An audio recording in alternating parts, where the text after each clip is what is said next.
মাছ মাংস খেতে খেতে যদি একেবারে বিরক্ত হয়ে যান তাহলে একবার ডালের এই রেসিপিটি অবশ্যই আপনাকে ট্রাই করতে হবে। আসসালামু আলাইকুম, ওয়েলকাম টু রোকসানাস কিচেন। আজকে আমাদের রেসিপি হলো হাতে ঘষা ডালের রেসিপি। তো হাতে ঘষা ডালের রেসিপির জন্য আমি এখানে মসুর ডাল নিয়ে নিয়েছি। যতটা পরিমাণে আপনারা ডাল করবেন সেই পরিমাণ অনুযায়ী ডাল নিয়ে নেবেন।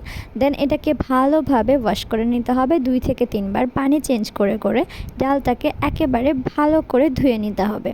এই ডালের রেসিপিটা খুবই সুন্দর এবং খুবই সুস্বাদু হয়। সামান্য কিছু উপকরণে এরকম ভালো খাবার খেতে গেলে তো বাড়িতেই অবশ্যই বানাতে হবে।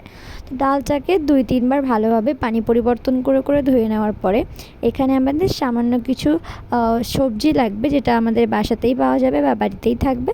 সেটা হলো সামান্য একটু টমেটো কুচি। আমি একটা টমেটোকে জাস্ট পাতলা পাতলা করে কেটে নিয়েছি সামান্য একটু রসুন বাটা, দিয়ে দিচ্ছি 2টা মিডিয়াম সাইজের পেঁয়াজ কুচি, দিয়ে দিচ্ছি কাঁচা লঙ্কা কুচি।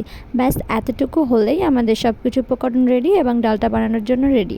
তো যে কড়া বা যে হাঁড়িটাতে আমরা এই ডালটা তৈরি করব সেখানে এই সব কিছুকে আমরা নিয়ে নেব।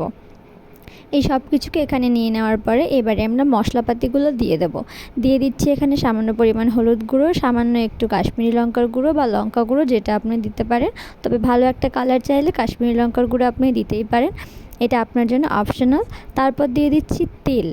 এখানে আমি সরিষা তেল দিচ্ছি, আপনারা চাইলে সাদা তেলও দিতে পারেন, মানে রিফাইন্ড তেলও দিতে পারেন।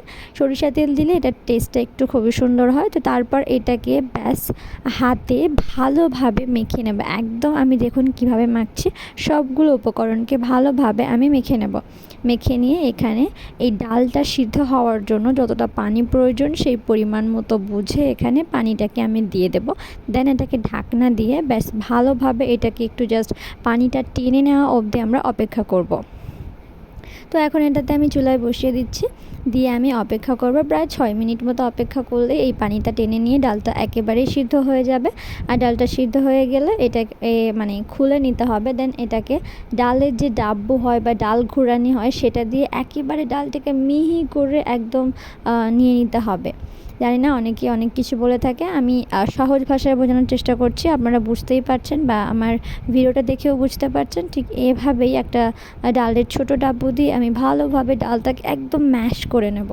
যত বেশি টাইম নিয়ে আপনারা ম্যাশ করবেন এটা খেতে ততই সুন্দর হবে। আর আমি তো প্রথম দিকে আপনারা অবশ্যই লক্ষ্য করেছেন যে কোনো রকম লবণ আমরা এখানে দিইনি। তো একদম ভালোভাবে আমাদের এখানে ম্যাশ করে নেওয়ার পরে এই স্টেপে আমাদের লবণটা দিতে হবে। লবণটা অবশ্যই একটু কম করে দেওয়ার চেষ্টা করবেন, কেননা পরে যদি আপনারা স্বাদ মতো বুঝে পরে লবণ দিতে পারবেন, কিন্তু বেশি দিয়ে দিলে তো আর কমানো সম্ভব নয়।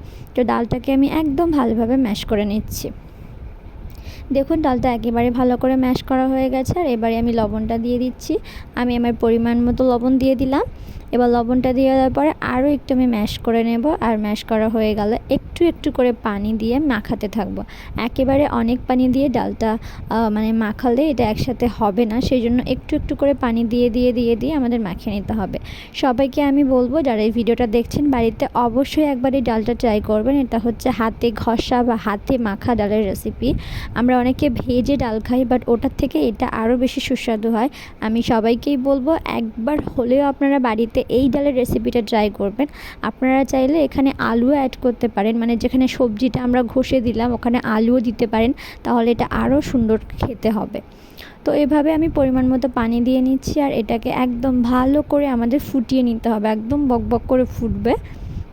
ভালোভাবে ফুটিয়ে নিলে আমাদের এই ডালটার রেসিপিটা আমাদের হয়ে যাবে, ডালের রেসিপিটা। আর তারপরে এক থালা ভাত নিয়ে ডাল নিয়ে বসে যান। আরও সাথে যদি একটু হয় বাঙালির আলু মাখা, তাহলে তো একেবারে জমেই যাবে। আজকে ভিডিওটা এই অবধি। আর ভিডিওটা যদি ভালো লেগে থাকে তাহলে একটা লাইক করবেন প্লিজ। আর যদি তোমার অভিজ্ঞতা মানে করা ডালটা যদি তুমি অবশ্যই ট্রাই করে থাকো তাহলে তোমার অভিজ্ঞতাটা আমার সাথে শেয়ার করবে।